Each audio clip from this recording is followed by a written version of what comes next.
Hello, truckers, drivers, and adventurers. I am the Killer Trucker, and we are here in Silverthorne.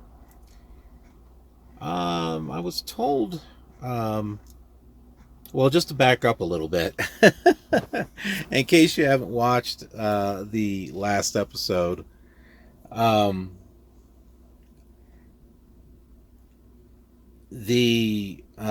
needless to say, I'm here because when going down that very steep, um, at least 7-degree um, slope going downward, where the tunnel is at here on the I-70. I think it's called the Eisenhower Tunnel, I think. With current weather conditions, I didn't use the Jake brake, just as I, had learned, so that way it doesn't jackknife. So I used my service brakes, and I did them just as I was taught. Bring it to a safe speed, go 5 miles below that, and then you can release your brakes and let them get back up to your safe speed and go down. Well, with the load that I've got, I'm pulling almost 80,000 pounds. And I can not show you up there, but I'll show you right here. Hopefully you can see this. Falling, it's all over the place, but here you go. So you can see how much I'm actually. Can I zoom in on that? That's a little better. So there you go. That's what I'm pulling behind me. Balanced, yes. Heavy, absolutely. So with me trying to keep control of the speed, sorry, it's all over the place here. That weight was pushing me down fast, where I had to compensate, some cases overcompensate, to keep my speed down to 30 and 35 miles per hour, so that way I could take that decline as safely as I could. As a result, the brakes started heating up. I didn't know. I wasn't looking at my mirrors, which I know you're supposed to look at them every 3 to 4 seconds or whatever, but I'm more focused about what's in front of me so I don't run off the road, hit someone, hit the mountain. I'm more focused on what's in front of me than I am behind me. It was getting hot in the cab. I rolled down my windows to get some air, and I smelled what was going on. And then I looked at my mirrors and I saw what was happening. And I had called the driver leader team. They were suggesting I should get off at the next exit. Next exit happened to be here in Silverthorne. And as I was getting off the exit, the brakes failed. They were not working. One of the air tanks was completely down. The other one wasn't. It had air, but the brakes were not responding. I was going down the exit about 20-25 miles per hour. Not fast, but enough to cause damage going out into the intersection. So since the air hadn't completely gone, my spring brakes hadn't popped out yet. I manually popped those out, and the truck slowed steadily to a stop before I went out to the intersection. And the brakes were smoking and everything. Unfortunately, I didn't get a video of the smoking brakes because I was focused on the situation. There were cars coming up here alongside of me. I was busy talking to the driver leader team as far as what should I do. There's the on-road thing. So I was trying, and once things cooled down a little bit, I got the truck started, got it moved over just a bit so I could go out and safely put out my triangles without getting, run over. So I was focused on that, rather than pulling my camera out or my phone out and, hey, look at this, folks. Yeah, I was caught up in a real life situation. But we do have a video, a point of view video, going down that hill and getting off of the exit and coming to a stop just before going into the intersection. And I don't know, somewhere in there you may see some of the smoke and you may not. I don't know.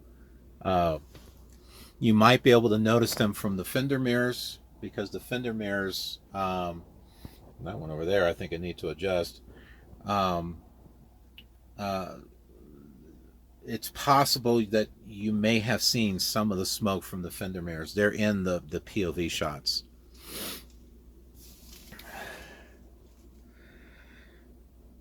And then, I stay here for the night. We had the brakes looked at. The guy was like, oh, the trailer brakes are in good shape. It was a 2021 trailer, so it makes sense that they would be in good shape. He said my tractor brakes are not in as good shape as the trailer ones, but they're legal. But he did say one of them, at least one of them, needed to be replaced the next time I get to a terminal. And I have that right here on this paperwork from Peak to Peak Truck Repair. And he's got it written right there. Let me see if I can get some light on the subject there. I don't know. All right. Maybe focus. Focus. Focus. There we go. So it looks backwards to me, but hopefully you can read that.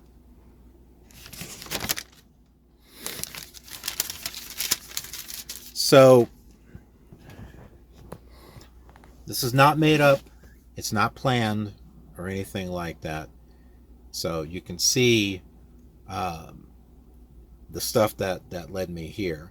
Now he said, the brakes should safely, get you, where you need to go. But let's consider for a moment that this is the I-70. There have been numerous accidents on this interstate due to inexperienced drivers not knowing how to navigate the Rockies, or how being able to professionally take the inclines and the declines and stuff like that. And me talking with a fellow at the Witch restaurant who said there was a time when there may have been one accident a year in this area, and now, since carriers are hiring a lot of people, there's a lot more accidents happening here near Silverthorne, because they're coming down that slope and they lose their brakes, and perhaps they panic, they overcompensate, or whatnot. I was lucky. I was very lucky. But then you've got also on the other side of this mountain, going downhill towards Denver, same thing. There's been accidents there too. One that you may have heard of is an inexperienced driver who, he was out of control. He was going 60, 65 miles per hour, or maybe it was more than that, swerving all over the place. Cars had to get out of the way. But eventually he lost complete control of the tractor trailer. There already were cars backed up from something else, and his vehicle and trailer slammed into them. It killed 4 people. And even though his defense, he was inexperienced, he wasn't trained very well, he didn't have a great truck, his brakes had failed. Despite all of that, even there, and the prosecution was probably, well, you just probably didn't do your pre-trip. Well, you know what? Maybe he did do his pre-trip, but maybe because of the Rockies, he didn't know how to navigate it very well. I did my pre-trip, and everything was fine. But yeah, but as a result of that, 4 people were killed, and he's in prison for decades, possibly for life, for something he did not intentionally want to do. And the same thing could have happened to me. I could have ended up on the side of the mountain. Here lies the killer gamer / killer trucker / Von Shep. Have a killer awesome day. Yeah. Maybe my face will be there immortalized on the side of the mountain. I don't know. Or worse, other people could have been hurt. So yeah, I was lucky. And yeah, there's accidents happening all the time. And I read about them online too. I knew about the other side of the 70, and I was surprised, but not so surprised. Well, basically when I found that there have been accidents over here in Silverthorne too. So it was quite an eye-opener in regards to that. And so leading up to this particular episode, I was trying to decide, did I want to go back east to Denver, and so that way they could look over the brakes and everything. And I remembered what happened to that fellow that lost control of his truck and hit those other vehicles. And I thought to myself, you know what? Going east doesn't sound like the right thing to do. So I thought about going west. And it was still uncomfortable, but not as uncomfortable. But I was going to go ahead and do it. And just as I was about to leave, I got a phone call from On-Road. And we talked. I told him I was uncomfortable. And that I thought it was just kind of odd that they called me just before I started to leave. Or just as I was starting to leave. I'm still here in the parking lot. I was just inching my way out of the parking lot when they called. And that's where I learned about the Bobtail Repower. And they just so happened to be able to find someone who would be here in a couple of hours. Well, that's taken a little longer than that, but they said that they would call me.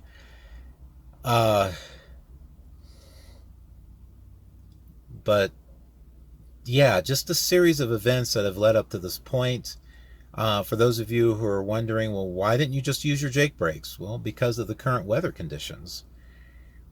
That was the reason why I didn't use the Jake brakes. And when I talked with my, mentor. I think it was this morning, actually. Yeah, it was early this morning that he started to get a little paranoid about my story about what happened, but he uses his Jake brake in combination with downshifting. He says he uses his Jake brake so that way the engine starts to do its thing, and then he switches to manual and starts to downshift. And he said that his trailer had started to skid. And he wasn't sure if it was because it was out of balance or whatever the case was, but he's got 5 years of experience to be able to know how to handle a situation like that. Where I've got a month of experience, between a month and 2 months. So all of that, you put all that together, and I just said, you know what? I would feel much better if someone would come and get this trailer. It's very heavy, and it was pushing me down that mountain very fast. And, they got someone. And I feel a lot better. I feel a lot more confident in this truck to bobtail over to Denver. I don't feel like I'm going to have a problem at all. I'm sure the brakes will hold because I'm just using the truck. I don't have, 80,000 pounds, pushing me down, a mountain. Or in the case of going up a mountain, my engine's not having to work as hard, which it has struggled getting up mountains, pulling a heavy load. Now, is that just because this is an international and it's a piece of crap? Probably. Maybe there's something else going on. That's what we're going to find out in this episode, because we're going to be going back to Denver. I don't know if we're going to make it there today. Like I said, it's team drivers that are coming, that are experienced, that are going to be coming here and picking up the trailer. And they're supposed to call me. Haven't received a call. But they're supposed to be coming to pick up the trailer. And then I'll be able to bobtail out of here and have the Denver shop take a look, not only at the brakes, which I can still smell a little bit of burning there, sulfur or whatever, but I'm also going to have them take a look at the engine and the power and possibly find out maybe there is a problem. Okay, great news. Just got a call from the team. It's a husband-wife team. And they're plenty experienced. Well, the husband's experienced going through the Rockies and stuff. She's not so much. So he does the driving in this area. But we talked. We had a good conversation. Great pair of people. And yeah, when I told them about the load and what happened, and she's like, oh yeah, that's not good at all. And she totally understood why I didn't want to go any further with this load.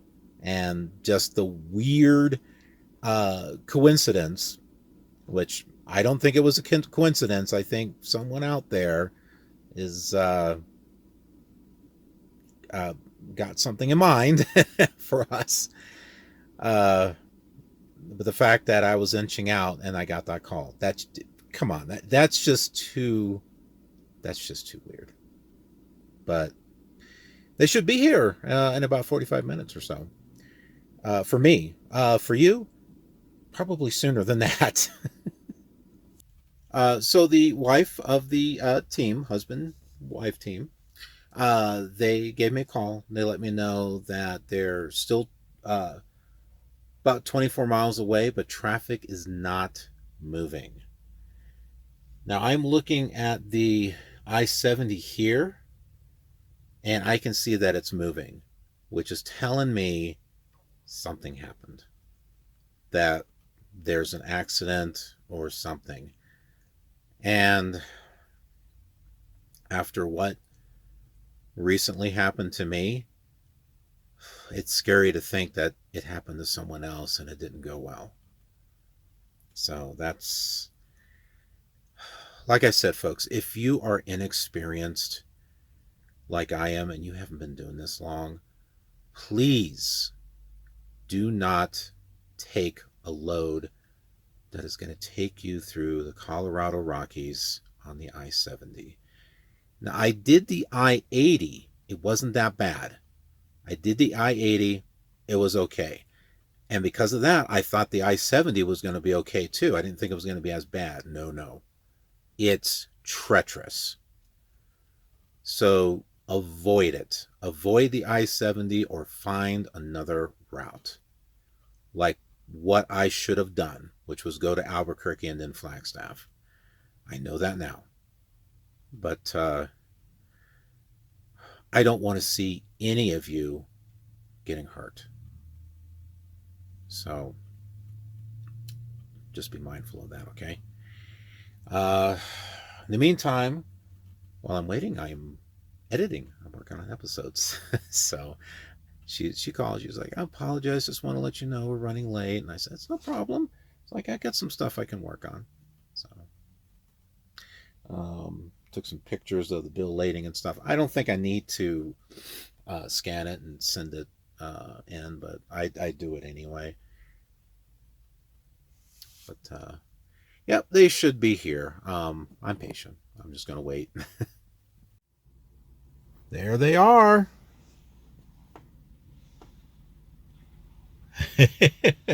There they are.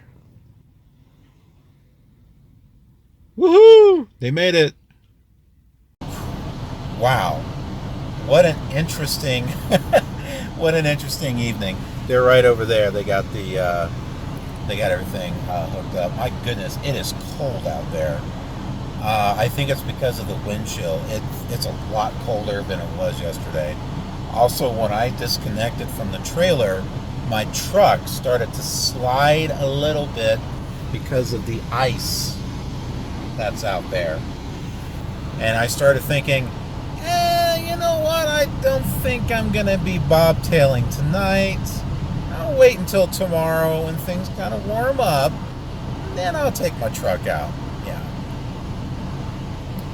Nice couple. Very, very awesome.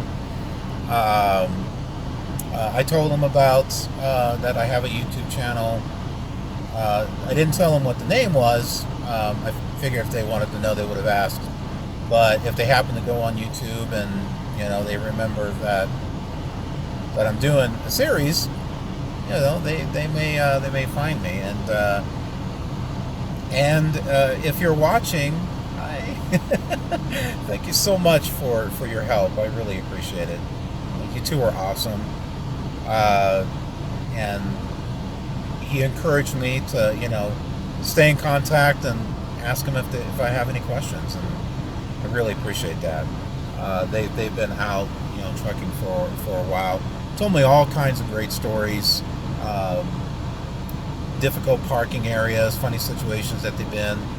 Showed me something in regards to pre-tripping that I didn't even know, and they didn't teach at the academy, and even the LCQT person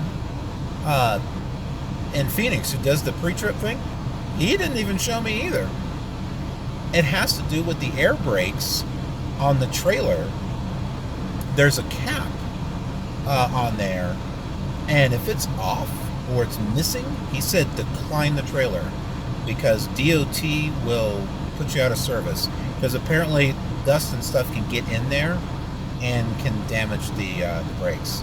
I'm like, wow, and nobody told me this. So I'll show you folks that tomorrow. For those of you who are getting into this, and whatever I learn, I am going to share that with you folks too, because I can reach more of you people out there than what I could if I was a mentor. This is what I do. This not the trucking. That just makes money. Video is what I do.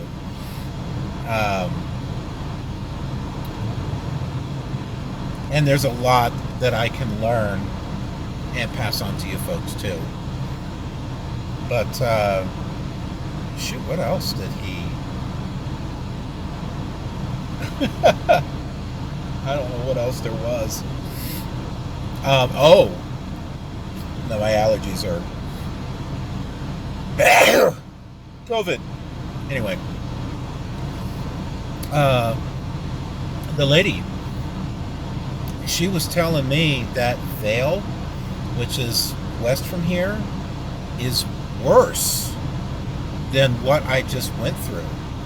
She says it is higher in Vail. And I'm thinking, oh crap. If I had left and gone west, I would have reached Vail, and I may have had the same thing happen, and I may have not made it out of there. Remember those promptings I was telling you? It was too much of a coincidence when I was starting to leave, and I got that call. I stopped, and I took the call, and when they called, I'm like, oh, son of a gun, this can't be a coincidence. And yeah, sure enough. And it wasn't just that. It was like this, and then this, and then this. It's like puzzle pieces. You get all these different little puzzle pieces, you put them together, and you start thinking, maybe there's a message here. Maybe there's a message here. But crazy, absolutely crazy. Speechless. Even though I'm talking a lot. Anyways, we'll call it a night, and we'll get back to you tomorrow morning. Hey, good morning, folks. I happen to be working on some thumbnails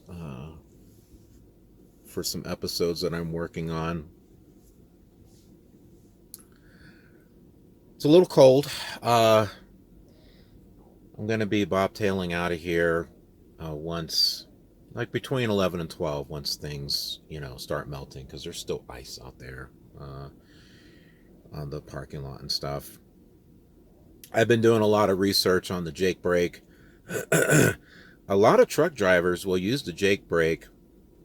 They'll even use it in situations, like snow, ice, or rain, but they'll use setting 1. They usually have 3 settings. Most of the time when it's dry, they use setting 3 to get the truck to slow down quickly.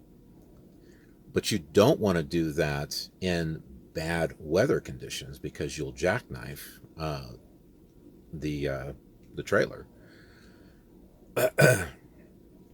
But it seems as though, like what my mentor was saying, a combination of downshifting and maybe using, setting 1 of the Jake brake will help slow you down. Now, do I recommend doing that? Disclaimer, just because I'm saying it can be done, I'm not saying that it should be done. I don't know. I'm not an expert, so don't don't say, well, the killer trucker said it'd be all right, because I don't know. Honestly, if I knew that, I wouldn't be in this position right now. I didn't use the Jake brake because I didn't think I was supposed to use it. Didn't matter what degree, 1, 2, or 3, 4, 5, or 6. I didn't know. And it's not like I got any training in regards to driving here on the I-70 in the Rockies. I was unprepared for this.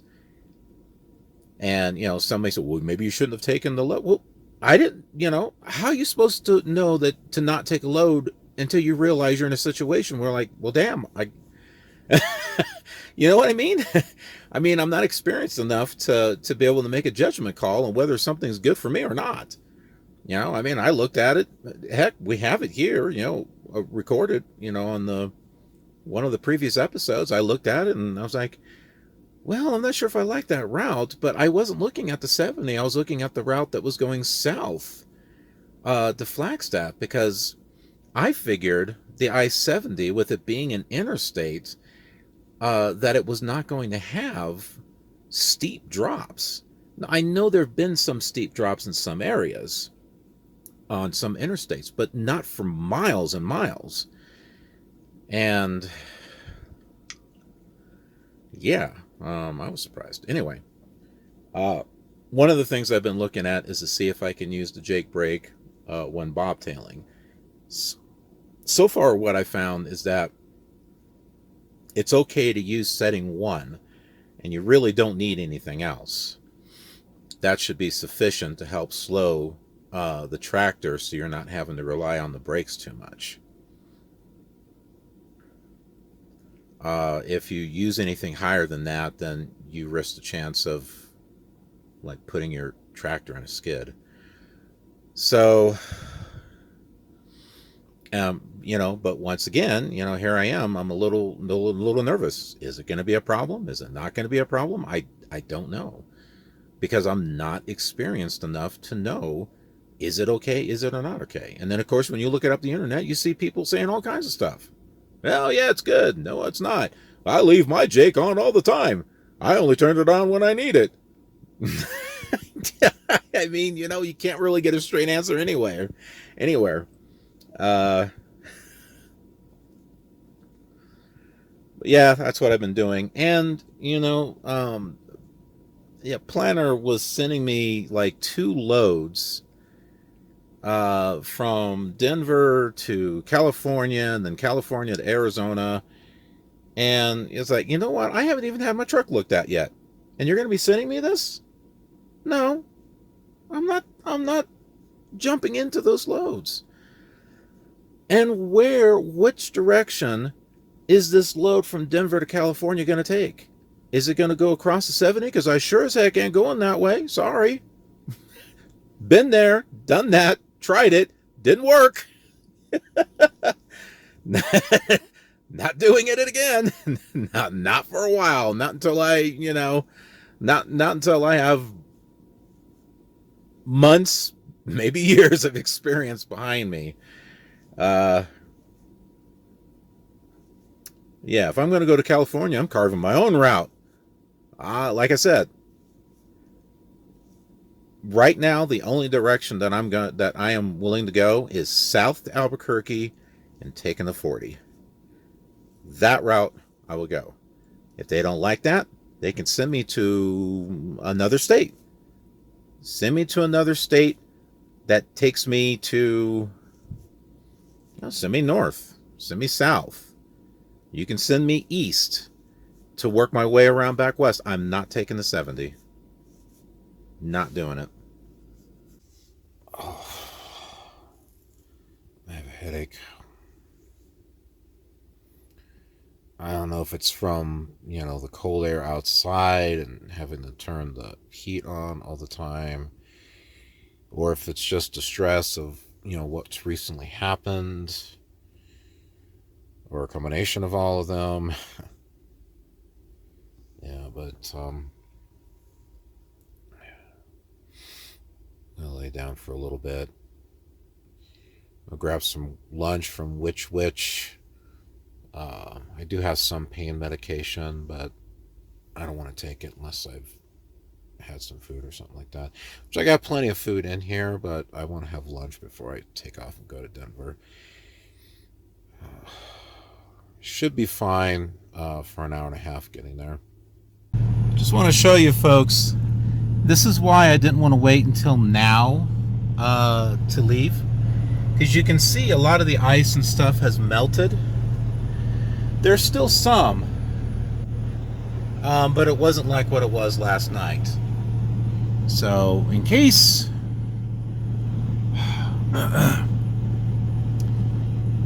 they want to get on my case, well, you could have left earlier. No, I did not think it was safe to be sliding around in a big truck. I wanted to wait until it got warmer, until this stuff started to melt. All right? We are safe and sound in Denver at the Swift terminal. The mechanic, same one that worked on the fender mirror, looked over the truck. He was like, well, I mean, the brakes are kind of okay, but I can see how they're kind of burnt a bit. And he's like, we probably should replace them. So they're going to do that. I told him about the batteries, on how the batteries don't seem to be charging up the same way they used to, and also about the engine, and also the system exhaust. I keep getting an error about system exhaust with the regen. And the regen thing, it's been doing that auto regen ever since Kansas City. Because you remember, pulled it out. I'm like, why is this revving so high? And it was doing the auto regen. It's been doing it a lot. And the guy said it shouldn't be doing that just with the tractor itself. So, yeah. So he said we can't get to it today. Just go ahead and park it in the back, and you stay in it. We can work on it tomorrow. It's going to take a couple of days, he said. What the heck do I have on my head? Is that grease? Is that a birthmark? What is that? Maybe someone kicked me on the side of the head and I didn't know it. I don't know where that came from. How long has it been there? Who knows? Oh, the joys of a truck with a crappy battery.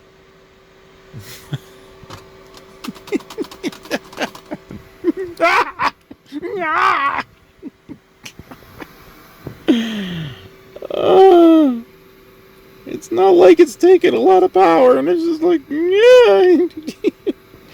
I mean, I drove it all the way here from Silverthorne. It should have been enough to charge the batteries, and it went out. I hate this truck. I hate this truck. Well, I cooked some dinner in here. I didn't take a video of it because I was on my phone with my wife. We were doing a video call, and I mean, this is the third week that this is the start of the third week that I haven't been home. And, we miss each other. Although we call and talk with each other. We did a video call on this one so that way we could, see each other, and, she's walking around the house and I get to see home, and I walked around here at the Denver terminal and I was kind of showing her. I was like, yeah, here's some of the trucks. The Volvo truck, there's one over here. It looked like it was bigger, like the cab was bigger or something. But yeah, walked around here, so it was fun. But as far as what I cooked, here's a picture right there. And what I did was some clam chowder soup, and I used my electric kettle. I think that's what that is. You just plug it in, and it can heat up water there for tea or coffee, or like I have Pero, which is a malt barley type of drink. But you can heat soup up in there too.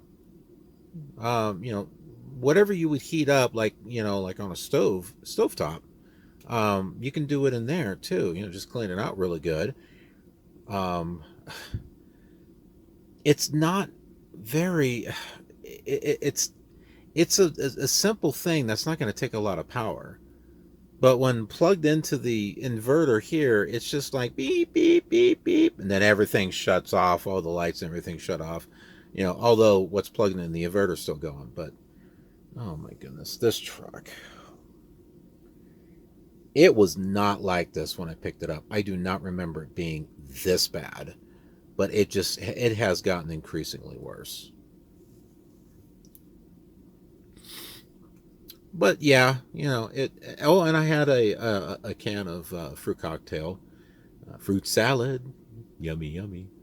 I was gonna have a couple of tuna wraps with it, but no, the soup was enough. Um, I poured the soup back into the can and ate it that way, and the fruit cocktail in the can.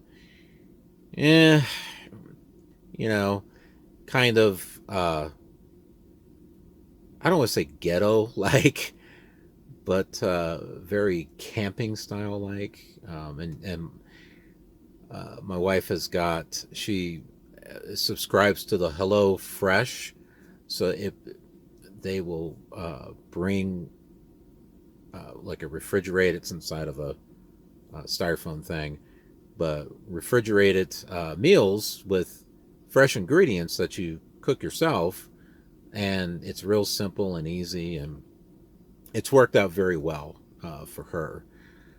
Uh, Instead of having, frozen burritos or whatever, she's able to cook that up, and she doesn't get out of the house a lot. There's reasons for that I don't want to get into, uh, but this saves her from having to go to the store to pick up things, and she's able to eat healthier. It'd be kind of cool if I had something like that here, but yeah, um, I would have to cook it relatively soon. So if I took like a Hello Fresh meal with me, I would have to have it like within the couple of days. Oh my goodness, I'm tired. Within the first couple of days or so, but yeah, we had a great conversation. We were on the phone for a few hours, so it was just kind of nice since we haven't been together for a while. It was kind of like she was having her dinner, and I was having mine. Of course, I I didn't really have many dishes to clean. I just had my spoon, and I had to clean the kettle up. But it's like we were having dinner together, even though we're states apart. And I kind of joked with her. I said, "Yeah, we can do a date night like this. We can have dinner together, over the phone, and we could, watch a movie or a TV show." Um, and we can do something like that. Like I think like Amazon has got like a watch party type of thing. So it's like we could watch something at the same time. I can have my phone situated so I can, she can see me, I can see her, and it's kind of like, we're there a little bit with each other. We're kind of watching the same thing. So uh, just kind of a fun thing. And we've watched a lot of YouTube videos together too, and so that's another thing where she can like set the phone and point it to the TV as we're watching stuff. So, modern technology, but it kind of brings us together closer with us being states apart. But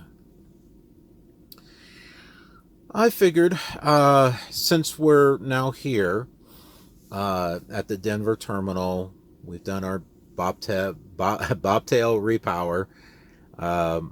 We'll go ahead and wrap things up here. So appreciate you folks watching, and as always, thank you so much for coming and allowing me to, entertain and inform you about some of the stuff that's here. So I hope you're enjoying it. If so, leave some comments. I love hearing you folks. I always love hearing from you folks, and hope you'll like the video and subscribe to the channel if you haven't already. It's a great way to show your support and your love and all that other good stuff. Because we have a great killer community here that's growing, and there's our Discord channel, the KILR Kommunity. Head over there and submit ideas, the things that you'd like to see, and pictures and all kinds of fun things. Gives you all a chance to kind of talk with each other. So I set that up there for you folks. I don't look at it very often, but if you do post anything and you just happen to mention me, I will get to it. There's just a lot of things that is running through my head at the moment, but eventually I kind of cycle through stuff and I eventually get to it. So don't worry. You won't be ignored. Just maybe a little delayed, but I will get back to you. And then I got other social media links too, so take a look at those. Those are all in the. Boy, I'm falling asleep. They're all in the description section of the video. Thanks again for watching, and I will see you on the next episode. Have a killer, awesome trucking day.